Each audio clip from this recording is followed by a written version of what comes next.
안녕하세요. 한류의 신과 해외 반응을 소개하는 한류클라스TV입니다. 오늘은 한국 콘텐츠를 대놓고 훔쳐보는 중국이 더 나쁠까, 한국 콘텐츠를 소나기에 꽉 쥐고 자기들 입맛대로 저글링하는 미국이 더 나쁠까, 한류를 가지고 소스를 쓰는 가짜 유튜버들이 더 나쁠까에 대해 이야기해 보겠습니다. 요즘 한국 유튜브엔 두 가지 이슈가 있습니다. 첫 번째는 중국 혐오, 두 번째는 새로 등장하는 태국 혐오 영상들입니다. 과거 80년대 중국의 민간 항공기가 잘못 우리나라 영공에 들어와서 우리나라에 강제 착륙한 적이 있습니다. 그 당시는 우리나라 수교 전이라 중공이라 불리는 중국이 공산국이란 미지의 나라이기도 했습니다. 이유는 우리나라도 독재 정권 시절이었기 때문에 해외여행도 자유롭지 않았고 특히 수교가 되지 않는 공산국가를 알기란 더 어려웠습니다. 어쨌든 그 당시는 자유주의 국가들이 체제 면에서 엄청난 경제적 우위에 있었고 우리도 아시아의 네 마리 용으로 불리며 엄청난 경제 성장기에 들어서는 시기였습니다. 이 사건은 한국이 중국이라는 나라에 관심을 가지게 만들었고 이 항공기에 탔던 중국인들은 생전 처음 한국이라는 나라를 밟게 되고 그 당시 우리 정부는 그 중국인들을 고급 호텔에 묵게 하며 우리나라 여러 시설을 관광시켜주며 우리나라의 발전한 모습을 보여주며 선물까지 챙겨 중국으로 돌려보냈습니다. 그 중국에서는 이 상황이 입소문으로 퍼지며 한국이라는 나라가 중국보다 훨씬 발전된 나라라는 인식이 정착되는 계기가 되었습니다. 그 후 구소련이 무너지고 공산주의 체제가 와해되었습니다. 중국 또한 구소련이 무너지는 모습을 보고 경제체제를 시장 경제체제로 바꾸고 사실상 공산주의 체제를 포기했습니다. 결국 중국은 표면상 공산주의이지만 실상은 독재국가로 바뀌었습니다. 지금 지구상에는 공산주의라고 주장하는 독재국가밖에 없습니다. 북한도 사실상 장마당이란 곳이 없으면 시장이 돌아가지 않을 정도이고 베트남도 마찬가지입니다. 각설하고 중국은 80년대를 지나 90년대 시장을 개방하고 우리나라 한류가 들어가면서 경제는 자유시장 경제체제, 문화는 소위 서양 미디어를 업그레이드시킨 한류에 장악되었습니다. 결국 중국은 특히 중국의 젊은 층들은 한국을 선망의 대상으로 삼고 한국의 연예인들이나 한국 젊은이들이 하는 모든 트렌드를 그대로 따라했고 한국의 연예인들이 그들의 우상이 되었습니다. 결국 사실상 독재국가인 중국은 한국의 한류가 중국에서 유행할수록 문화적 지배를 당할 것을 알았기에 급기야 사드 배치를 핑계로 한류를 금지하며 문화 장벽을 쌓고 있습니다. 그리고 중국의 신홍위병을 만들어 젊은 세대들을 세뇌시켜 중국은 세상의 중심이고 중국이 전 세계에서 가장 발전한 나라라고 체제 선전에 힘을 쓰고 있습니다. 꼭 일본 정부가 일본 방송 매체를 장악해서 일본이 세상에서 최고의 나라다라고 선전하는 것과 비슷한 국민 세뇌를 하고 있습니다. 중국 젊은 세대들이 선망하는 한국을 비하해야 중국 젊은이들이 한류에 눈을 돌리지 않기 때문에 수많은 중국 유튜버들을 이용해 한국을 비하하는 영상을 만들어 유포하는 것입니다. 우리의 80년대 초반에도 중국이라는 나라는 지리적 위치만 알았지 우리 시야에서는 들어오지도 않는 못사는 나라로 취급되었고 어쨌든 중국은 현재 세계의 굴뚝이라는 칭호를 얻으며 제조업을 엄청나게 발전시켜 어느 정도 성장을 했습니다. 결국 선망의 대상이었던 한국만큼 자신들이 잘 산다는 인식이 깔리면서 자존심을 살리는 단계입니다. 아시아에선 그런 나라가 몇몇 있습니다. 중국만큼 못 살던 나라가 개발도상국을 거치며 경제가 부흥하며 발전하는 나라가 있습니다. 대표적인 나라가 베트남과 태국입니다. 이 나라 또한 자신들이 어느 정도 밥을 먹고 살다 보니 한류로 인해 이제 자신들이 선망했던 한국과 비슷한 수준이라고 생각을 하기 시작합니다. 이 나라들도 자존심을 세우는 시기입니다. 이 반대의 경우도 있습니다. 그것은 바로 일본입니다. 일본은 언제나 자신들의 발밑에 있어야 하는 나라, 자신들이 한때 식민지로 지배했던 나라 한국이 어느 순간 자신들을 따라잡자 자존심이 꺾이는 단계입니다. 결국 중국이나 베트남이나 태국은 한류의 영향으로 한국이라는 나라를 계속 바라보며 우리도 저들처럼이란 마음을 가득 채우고 살았기에 지금 자신들이 조금 경제적 성장을 하자 한국에게 우리 좀 봐줘, 우리도 좀 컸어 하는 단계로 때로는 정부의 세뇌로 때로는 스스로 한국과 어깨를 나란히 했다고 자랑하고 싶은 단계란 것입니다. 그것이 바로 축구에서도 표출이 됩니다. 베트남은 박항서 감독으로 인해 주목을 받자 베트남 축구선수 꽝하이를 손흥민과 동급으로 치켜 세우고 중국은 우레이가 해외 진출을 하자 한때 손흥민을 넘어섰다고 난리가 났습니다.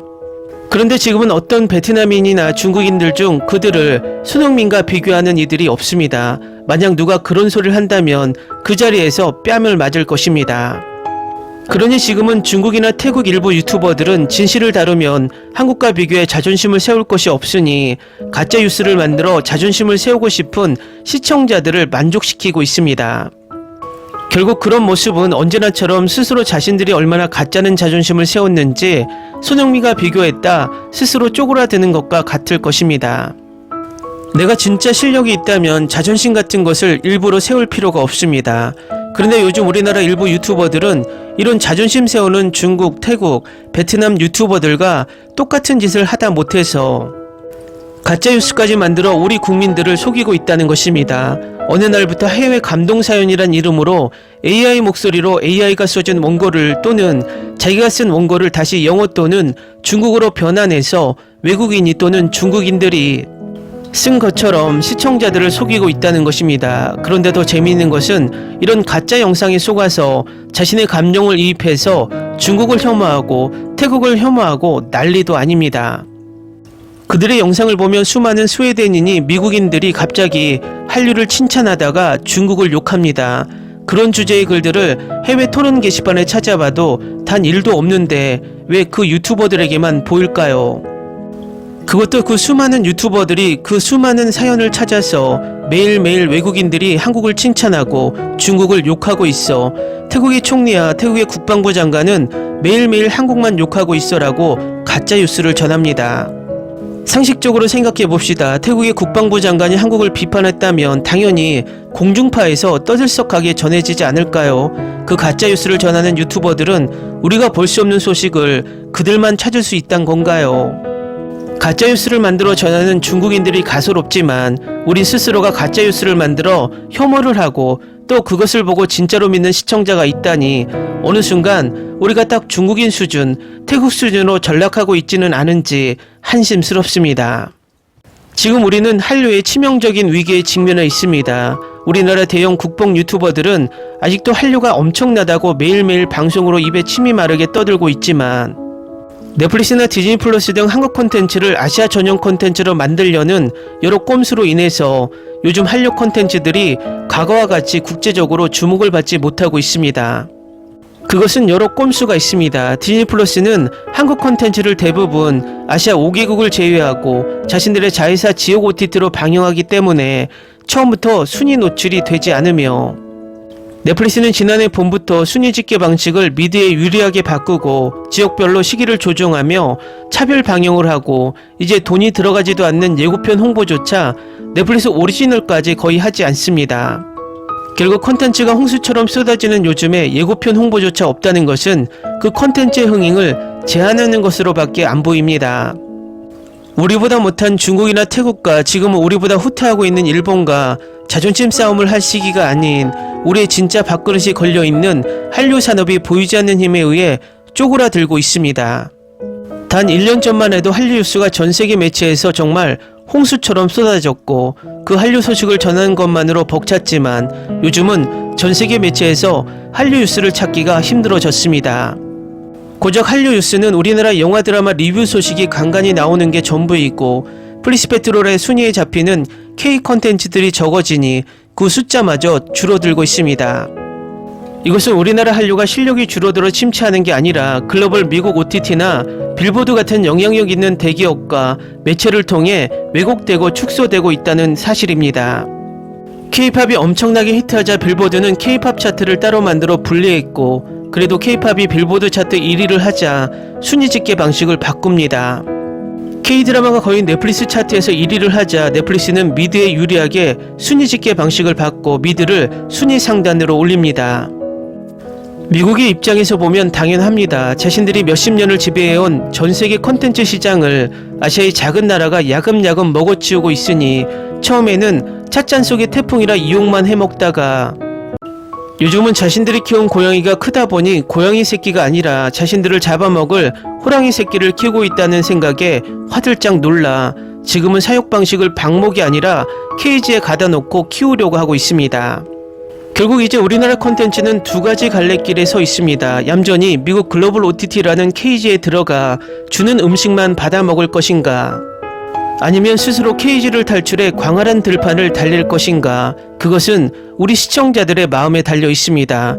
이런 미국 거대 공룡들의 횡포를 벗어나도록 그런 사실을 인지하고 우리나라 글로벌 OTT를 만들어 달라고 정부에게 압박을 가하고 여론을 만들 것인지, 아니면 계속 가짜 AI 유튜버들에게 속아서 가짜 한류에 빠져 매일매일 해외 가짜 감동 사연에 속아서 살다가 가짜 중국 혐오 영상이나 가짜 태국 혐오 영상이나 가짜 외국인 영상에 속아서 살다가 우리 한류가 다 무너진 후에 내가 프랑스 개구리 요리처럼 서서히 끓는 물에 익어서 죽는 줄도 모르고 죽는 것을 택할 것인지입니다. 가짜 AI 유튜버들은 딱 로맨스 스캔과 같습니다. 내가 중국인을 싫어하니 중국인 혐오를 말해주는 가짜 영상을 만들어내고, 내가 태국인을 싫어하니 당신에게 가짜 태국인 혐오 영상을 만들어 소설을 쓰는 것 뿐입니다. 당신은 언제까지 허상이 현혹되어 현실을 보지 않고 보고 싶은 것만 보고 살아갈 건가요? 한류 클래스 TV는 한류 외신과 해외 반응을 꾸준히 쫓아가 보겠습니다. 재밌게 잘 보셨나요? 여러분의 구독, 좋아요, 댓글, 알림 설정은 컨텐츠 제작에 큰 힘이 됩니다. 그리고 항상 하시는 일마다 대박 나시고 행복하시길 바랍니다.